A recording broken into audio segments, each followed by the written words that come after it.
Patuloy po mga pag-uulan na nararanasan natin partikular na dito sa Metro Manila. Bagamat may namumong sama ng panahon sa bandang timog ng bansa, umiiral na hanging habagat po ang nagdadala ng pag-uulan dito sa Luzon.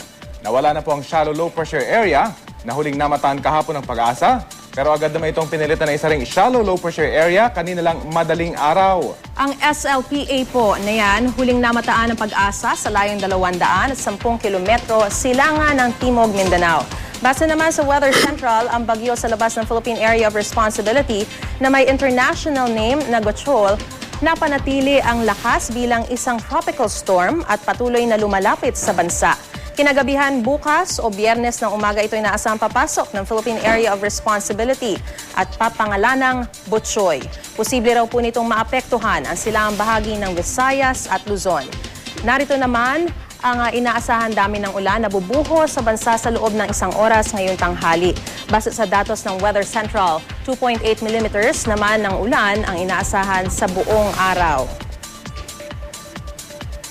At kumuha naman po tayo ng karagdagang detalye mula sa Pag-asa. Makakausap po natin ng weather forecaster ng Pag-asa na si Alzar Aurelio. Ginoong Aurelio, magandang tanghali po. Si Maris Umalito ng Balitang Hali.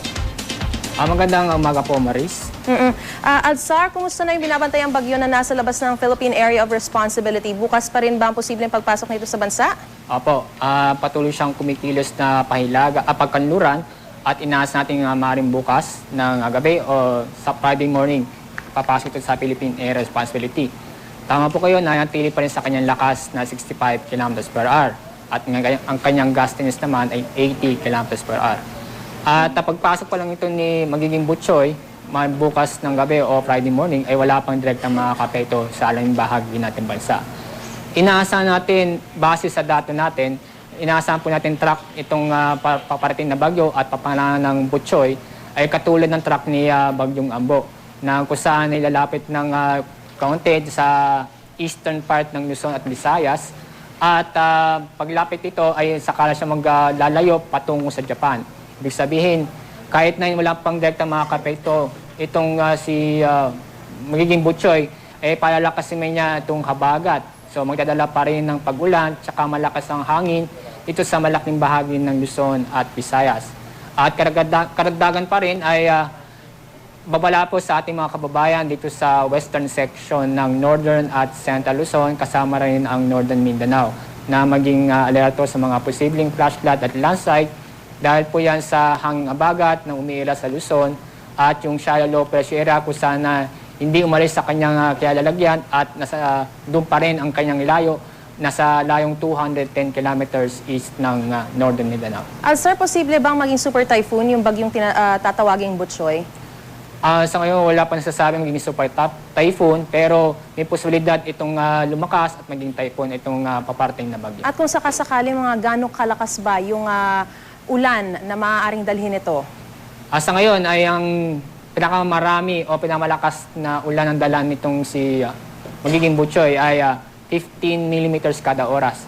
So, ibig sabihin ay moderate to heavy rains po yan. Moderate to heavy. Okay. Oo. At ano-ano ba yung mga lugar na maaaring maapektuhan ito? Itong bagyo ay base sa aming data ngayon, walang lugar na maapektuhan itong bagyo. Kundi yung habagat ang patuloy iira sa malaking bahagi ng Luzon at Visayas na pinalalakas mismo ng bagyong na magiging Butchoy po. Yung sinasabi mong low pressure area sa may Mindanao, magiging bagyo rin ba ito? Hindi po, hindi mababang chance na maging bagyo. Okay. Ang magiging senaryo ito ay paglapit itong si bagyo, magiging Butchoy, ay kakainin niya itong si shallow low pressure area habang ito ay papalapit sa ating bansa. Itong nararanasan nating mga pag-ulan dito sa Metro Manila, habagat ba yung nagdudulot nito? Tama ba na habagat? At hanggang kailan ba magiging maulan dito sa Metro Manila?